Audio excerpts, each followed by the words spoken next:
Hello everyone, today I'll show you how to add a cross mark checkboxes or change it to cross mark checkbox. And this is an existing checkbox, this is check symbol and I'll make it cross checkbox. Now select from option this menu bar and here you will find the select option, click this down arrow, now select annotation and click on the checkbox and select. Now click right button for mouse cursor and select properties dialog box. And properties dialog box, go option menu and here you will find a checkbox style check and simply select here cross option and see this cross mark now already showing as appearance.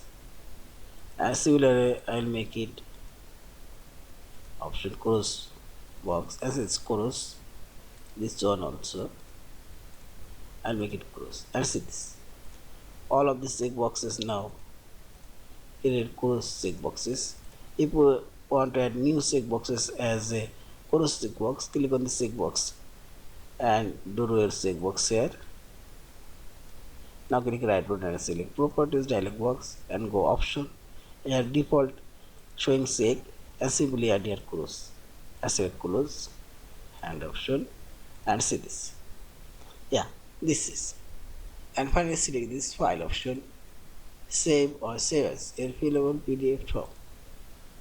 Thank you for watching. Please subscribe, like, share and comments.